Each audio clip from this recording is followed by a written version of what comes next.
சரி வாங்க விஷயத்துக்குள்ள போலாம். ஏன்னா இப்ப நம்ம பார்க்க போறது பல வருஷங்களா நம்ம சரியா செஞ்சிட்டு இருக்கோம்னு நம்புன ஒரு விஷயத்த தலைகீழா மாத்த போகுது. குறிப்பா 75 வயசுக்கு மேல தசை வலிமைய பத்தி நமக்கு சொல்லப்பட்ட ஆலோசனைகள்ல ஒரு பெரிய ட்விஸ்ட் இருக்கு. இந்த ஒரு வரியை கேட்ட உடனே என்னது இது, இது எப்படி சாத்தியமாகும் அப்படின்னு தோணுது இல்லையா? இதுதான் நாம இன்னைக்கு உடைக்க போற ஒரு முக்கியமான புதிர். இந்த ஒரு வரியில தான் நம்மளோட எல்லா பதில்களும் ஒளிஞ்சிருக்கு. இங்க தான் ஒரு பெரிய குழப்பமே ஆரம்பிக்குது. வயசானவங்க டாக்டர் சொல்ற மாதிரி முட்டை, இறைச்சின்னு புரோட்டீனை சரியா எடுத்துக்கிறாங்க. ஆனா பலன் என்ன? தசைகள் இன்னும் பலவீனமாகிட்டே போகுது. இது ஒரு முரண்பாட மாதிரி இல்லையா? நாம ஒரு பக்கம் சரி பண்ண முயற்சி பண்ண, இன்னொரு பக்கம் எல்லாம் கைமீறி போற மாதிரி ஒரு உணர்வு. இது நிறைய வீடுகள்ல நாம பார்க்குற ஒரு யதார்த்தமான காட்சி. அவங்க புரோட்டீன் ஷேக் குடிக்கிறாங்க, முட்டை சாப்பிடுறாங்க. ஆனா நாளாக நாளாக கால்கள் தள்ளாடுது.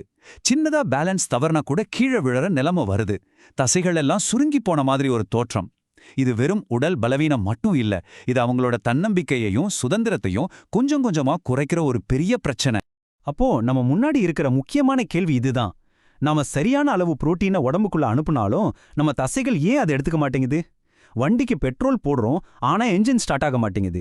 அப்போ பிரச்சனை எங்க இருக்கு? இந்த கேள்விக்கான பதில் தான் நம்மள அடுத்த கட்டத்துக்கு கூட்டிட்டு போக போகுது. இதுக்கு காரணம் என்னன்னா, நம்ம உடம்புக்குள்ளேயே நடந்த ஒரு பெரிய மாற்றம். 75 வயசுக்கு பிறகு நம்ம உடம்பு அதுவரைக்கும் ஃபாலோ பண்ணிட்டு இருந்த ரூல்ஸை மொத்தமா மாத்திடுச்சு. நாம இன்னும் பழைய ரூல்ஸ் படி விளையாடிட்டு இருக்கோம். ஆனா நம்ம உடம்பு புது ரூல்ஸுக்கு மாறிடுச்சு. அந்த புது ரூல் என்னன்னு தெரிஞ்சுக்கிறது தான் இப்போ ரொம்ப முக்கியம். நம்ம உடம்புல எம்டி வார்னு ஒரு விஷயம் இருக்கு. இத ஒரு மாஸ்டர் சுவிட்ச் மாதிரி கற்பனை பண்ணிக்கோங்க. இந்த சுவிட்ச் ஆன்ல இருந்தா தசை செல்கள் புரோட்டீனை எடுத்துக்கிட்டு வளரும். ஆஃப்ல இருந்தா நீங்க எவ்ளோ புரோட்டீன் சாப்பிட்டாலோ அது வேஸ்ட் தான். இதுதான் நாம தேடிட்டு இருந்த பதில்களோட முதல் துப்பு. இது ஒரு ஆஹா மொமெண்ட்னே சொல்லலாம். இந்த ஒப்பீட்ட பாருங்க, ரொம்ப தெளிவா புரியும். 75 வயசுக்கு முன்னாடி வரைக்கும் முட்டை, இறைச்சி மாதிரியான விலங்கு புரோட்டீன்கள் இந்த எம்டோர் சுவிட்சை ரொம்ப சுலபமா ஆன் பண்ணிடுச்சு. ஆனா 75 வயசுக்கு அப்புறம் அதே சுவிட்ச் இந்த சிக்னல்களுக்கு பதில் சொல்றதே நிறுத்திடுது. அதாவது சாவி நம்ம கையில இருக்கு, ஆனா பூட்டு மாறிடுச்சு. அப்போ நாம புரிஞ்சுக்க வேண்டிய மிக முக்கியமான விஷயம் இதுதான். இது புரோட்டீன் பற்றாக்குறை பிரச்சனை கிடையாதுங்க. இது ஒரு சிக்னலிங் பிரச்சனை. புரோட்டீன் உடம்புல இருக்கு, ஆனா தசைகளுக்கு இதை எடுத்துக்கோ வளர ஆரம்பின்னு சொல்ற சிக்னல் போய் சேரல. ஒரு தகவல் தொடர்புல தோல்வி நடந்திருக்கு. சரி, அந்த ஆஃப் ஆன சுவிட்சை திரும்ப எப்படி ஆன் பண்றது? அதுக்கு தான் இந்த பவர் கவுண்டவுன். பழைய சாவி வேலைக்கு ஆகாததால புது பூட்டுக்கு சரியான சாவியை நாம தேடணும். அந்த சாவிகள் தான் இந்த 6 காய்கறி புரோட்டீன்கள். இதுல ஒவ்வொரு உணவும் எப்படி அந்த சுவிட்சை ஆன் பண்ணுதுன்னு வரிசையா பார்க்கலாம் வாங்க. 6வது இடத்துல கீரை இருக்கு. ஒரு வீடு கட்டுறதுக்கு முன்னாடி அஸ்திவாரம் எவ்வளவு முக்கியமோ அந்த மாதிரி தசை வளர்ச்சிக்கு ஒரு நல்ல அடித்தளத்தை கீரை அமைக்குது. இதுல இருக்கிற நைட்ரேட்டுகள் இரத்த ஓட்டத்தை அதிகப்படுத்துது. அப்போதான் புரோட்டீன் தசை செல்களுக்கு சரியா போய் சேரும். கூடவே புரோட்டீனை தசையா மாத்துற வேலைக்கு மெக்னீசியம் ஒரு முக்கியமான கருவி மாதிரி செயல்படுது. 5வது இடத்துல கருப்பு பீன்ஸ். வயசாகும்போது நம்ம உடம்புல ஒரு விதமான நாள்பட்ட அழற்சி, அதாவது இன்ஃப்ளமேஷன் இருந்துகிட்டே இருக்கும். இந்த உடல் உஷ்ணம் தசை வளர்ச்சிக்கு ஒரு பெரிய தடைக்கல் மாதிரி. கருப்பு பீன்ஸ்ல இருக்கிற ஒரு சிறப்பு வகை ஸ்டார்ச் குடல்ல இருக்கிற நல்ல பாக்டீரியாக்களுக்கு உணவாகி இந்த அழற்சியை குறைக்குது. அந்த தடைக்கல்ல நீக்கினாலே தசை வளர்ச்சிக்கு பாதை சுலபமாகிடும். 4வது இடத்துல கொண்டக்கடலை. தசை வளரணும்னா 2 விஷயம் தேவை. ஒன்னு செங்கல் மாதிரி புரோட்டீன், இன்னொன்னு அந்த செங்கல் எடுத்து வைக்கிற தொழிலாளிக்கு தேவையான சக்தி, அதாவது ஆற்றல். கொண்டக்கடலை இந்த 2யுமே கொடுக்குது. புரோட்டீன் என்ற கட்டுமான பொருளையும் கொடுக்குது, ஆற்றல் என்ற எரிபொருளையும் கொடுக்குது. இதுல இருக்கிற வைட்டமின் B6 அந்த வேலையை இன்னும் திறமையா செய்ய உதவுது.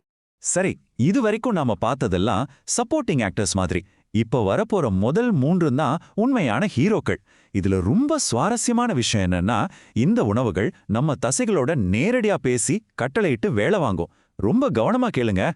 3வது இடத்துல பச்சை பட்டாணி. இதுல லூசன் அப்படின்னு ஒரு அமினோ ஆசிட் அதிகமா இருக்கு. இந்த லூசினை ஒரு காலிங் பெல் மாதிரி நினைச்சுக்கோங்க. தசை செல்லோட கதவை தட்டி புரோட்டீன் வந்திருக்கு, கதவை தொறன்னு சொல்ற முக்கியமான சிக்னல் இதுதான். வயசான உடம்புல இந்த காலிங் பெல் சத்தம் சரியா கேட்காது. ஆனா பச்சை பட்டாணி அந்த பெல்ல ரொம்ப சத்தமா அடிக்குது. 2வது இடத்துல நம்ம ஊரு பருப்பு வகைகள். 1 கப்பு பருப்புல கிட்டத்தட்ட 18 கிராம் புரோட்டீன் இருக்கு. இது ஒரு பெரிய அளவு. அது மட்டும் இல்லாம புது தசை செல்கள் உருவாக ஃபோலேட், தசைகள் சரியா இயங்க பொட்டாசியம்னு ஒரு முழுமையான ஊட்டச்சத்து பேக்கேஜா இது இருக்கு. பல ஆய்வுகளும் பருப்பு வகைகளை அதிகமா எடுத்துக்கிறவங்களுக்கு தசை நிறை அதிகமா இருக்கிறத உறுதிப்படுத்தி இருக்கு. இடத்துல இந்த முழு ஆட்டத்தோட போக்கையே மாத்தக்கூடிய ஒரு உணவு அதுதான் எடமாமே, அதாவது பச்சை சோயாபீன்ஸ். எடமாமே நம்பர் 1. முதல்ல இது ஒரு முழுமையான புரோட்டீன். அதாவது உடலுக்கு தேவையான 90 அமினோ அமிலங்களும் இதுல இருக்கு. ஆனா அதை விட முக்கியமான விஷயம் இதுல இருக்கிற ஐசோஃப்ளேவோன்கள். இந்த ரசாயனங்கள் வேற எந்த உணவும் செய்யாத ஒரு வேலையை செய்யுது. இது நேரடியா தசை செல்களுக்குள்ள போய் தசை வளர்ச்சியை தூண்டுற ஒரு தனி வழியில செயல்படுது. இத ஒரு மாஸ்டர் கீ மாதிரின்னு சொல்லலாம். இந்த நம்பரை கொஞ்சம் பாருங்க. இது சாதாரண விஷயம் இல்ல.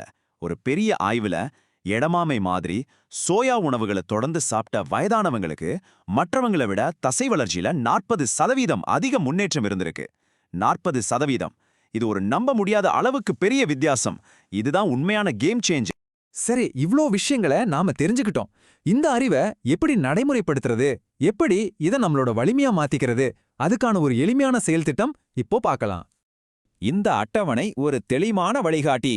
நாம பார்த்த டாப் 3 உணவுகளை எப்படி சேர்த்துக்கலான்னு இதுல இருக்கு. வாரத்துக்கு 4 முறை எடமாமே, 3 முறை பருப்பு வகைகள், 2 அல்லது 3 முறை பச்சை பட்டாணி. இத அப்படியே பின்பற்றணும்னு இல்ல, இது ஒரு நல்ல தொடக்கம். இதுல ஏதாவது ஒண்ண உங்க உணவுல சேர்க்க ஆரம்பிச்சாலே அது ஒரு பெரிய முன்னேற்றம் தான். இந்த முழு பகுப்பாய்வோட சாராம்சம் இதுதான். உங்க தசைகள் சோர்ந்து போகல, அது ஓய்வு பெறல, அது சரியான சிக்னலுக்காக காத்துக்கிட்டு இருக்கு. நாம இவ்வளவு நாள் தப்பான சிக்னலை கொடுத்துட்டு இருந்தோம். இப்போ சரியான சிக்னலை கொடுத்தா அது திரும்பவும் வேலை செய்ய ஆரம்பிக்கும். உங்க உடம்பு இன்னும் கைவிட்டுடல. கடைசியா இந்த ஒரு கேள்வியோட நான் உங்களை சிந்திக்க வைக்க விரும்புறேன். நீங்க உங்க உடலுக்கு சரியான சிக்னல்களை கொடுக்க ஆரம்பிச்சா அது எதையெல்லாம் திரும்பவும் கட்டமைக்க முடியும். இழந்த வலிமைய, தன்னம்பிக்கைய, சுதந்திரத்தை எதை வேணாலும் திரும்பவும் கட்டமைக்க முடியும். அந்த சக்தி உங்க கையில, உங்க உணவு தட்டுல தான் இருக்கு.